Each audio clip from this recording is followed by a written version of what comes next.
Technologies, including genetic testing and sex semen, have enabled dairy producers to think differently about their genetic and management decisions.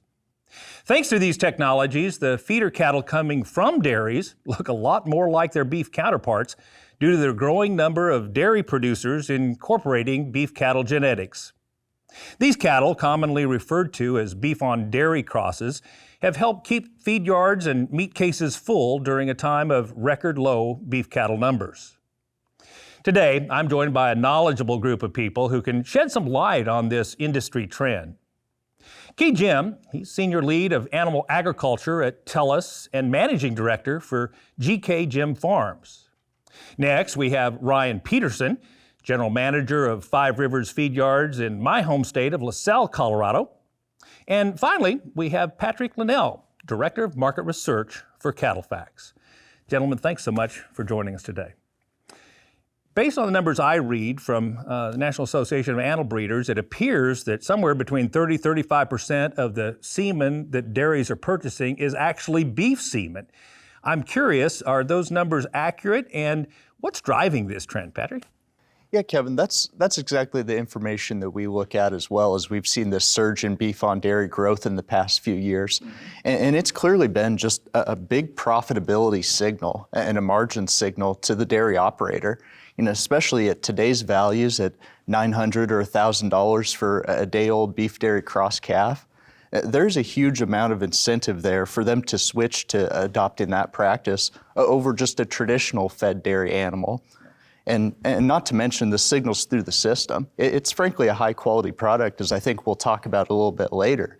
In this period of tighter beef supplies, that's what the market wants. So there's that system all the way through, or that signal rather, all the way through the system. So fundamentally, do you have any sense of how that's impacting dairy producers' profitability in this current market environment? It's a clear boost to profitability. And I think that was especially important a few years ago when milk prices and milk margins were really struggling. Yeah. That was a very key revenue source. And now today, it boosts, it's certainly another boosting factor. Yeah. We're fortunate to have a couple of cattle feeders, large-scale cattle feeders with us. And I'm curious, Ryan, how has it impacted you as a cattle feeder and the cattle feeding industry at large? Well, Kevin, I think it's been a really good impact. I mean, anytime we can bring a segment of the feeding cattle population into the yard with a very different value proposition for us in terms of improvement, I think that's something we can get kind of excited about. The dairy population has always been a contributor to cattle on feed. We're not changing the number of cattle that are coming into feed yards with beef on dairy genetics. We're simply taking them and really doing a 180 on what they bring to the table.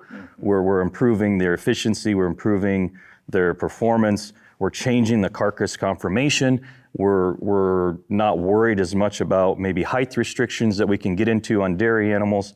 And all of that bodes really, really well in terms of our system of trying to keep costs low when we're putting those cattle all the way through from start to finish and delivering a good quality product to the packing plant. Yeah. So I think it's something that we get excited about when we can say, we've taken something that traditionally maybe looks at it from the feeding perspective as a discount to now is on par with really good quality in terms of genetics and finished cattle and what they bring to the table.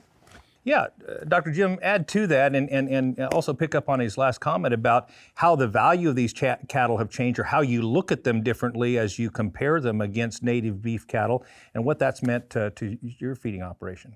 I think, as was previously mentioned, the Holsteins have always been a significant part of the fed cattle system. Somewhere between 17 and 22% of all fed cattle, right, have come from, the dairy system. Right. So I think a lot of people forget that. This is not changing the total number of animals available for the feeder supply.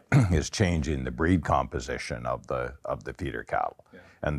And the utilization of beef cattle genetics is obviously, you're crossbreeding now, so you're improving average daily gain, you're improving feed efficiency, you're improving carcass traits, you're improving carcass composition.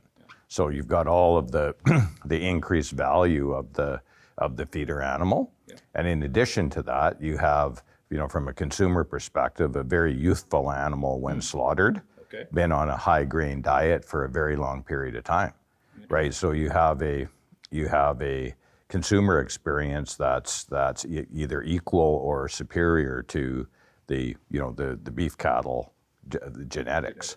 So it's a winner all the way around, and I don't think beef producers should regard it as a threat.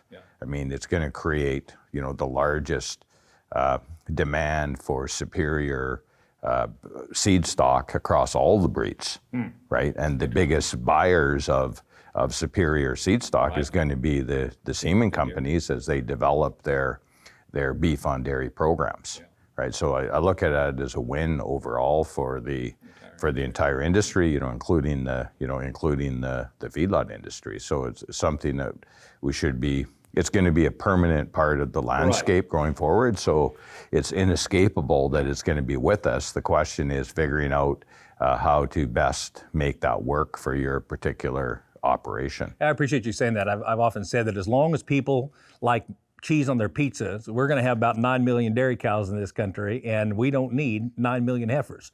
And so there's going to be some of those cattle, half those cattle or so, going into the beef market. I'm curious, what has it meant? You said the numbers have stayed the same, but I'm curious, what has it meant in terms of the quantity of beef and or the quality of beef? I mean, we've always thought of dairy animals marbling quite nicely.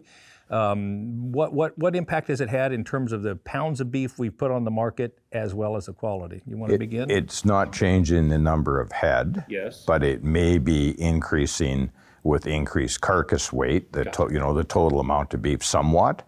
But that's a really hard number to get at because, for example, right now we're feeding all cattle longer. Right. So because of the market signal and the large feeding margin, right? So it's hard to say whether there's an increased amount coming from the different breed type that would theoretically be capable of making them bigger. But I might add, historically we made some of these Holstein steers pretty big as well. I see. Right. So exactly. Right. So I'm not entirely sure of how that will shake out. But in terms of quality, the beef cattle now have better marbling on average than the straight Holstein. Gotcha. It didn't start out that way, but it became that way with selection. So we're getting more choice and prime out of the beef on dairy than we would have from the straight Holstein cattle. And in addition, that's, as I mentioned before, that's a pretty desirable animal because it's been on high grain diet for a long period of time and slaughtered when youthful. And it's true, Ryan, that historically that dairy carcass may not qualify as a beef carcass, right? And so we're putting more muscle in that animal. Tell us more about that. Yeah, I mean, you just got two different breeds of animal, right? And so one has a carcass that's going to be a different shape, different just inherently. That's the way it's going to be. And when we get that cross in there with the beef onto the dairy, you're changing that, right? And from a consumer acceptance standpoint, just allows that animal to have a lot more market flexibility, really. And so, to Kee's point, I mean, we've seen what these beef on dairy cross cattle can do when we hang them up, and what grades they can achieve and reach. And that's pretty exciting when we have a consumer base or consumer population that has not really shown they haven't let up on the demand for high quality, good tasting beef. And so when we can have more animals reaching the choice and prime category, that's just a really good thing for our industry. If I could extend on a couple of those comments, as we look at it, I completely agree with the point that it's important to remember about 20% of beef production has always come from the dairy segment. Gotcha. But in that vein, we see where there are a few numbers that have likely been added to the system through the use of beef on dairy. You mentioned one of them, just the tightening up of the replacement heifer system, running a lot tighter ship there because of that alternative value. And then the continued decline of veal slaughter. Again, those animals turning into a beef dairy cross that continues all the way through the system and produces a high quality product for the consumer. And then to Kee's point about adding carcass weight. But I think the important thing that we look at is that the market has no problem clearing high quality beef. We've rolled up the quality, and at the same time, we've achieved record prices across all classes of cattle and beef. The consumer just wants high-quality beef, and this is just providing them what they want. To satiate their appetite. Indeed. Exactly.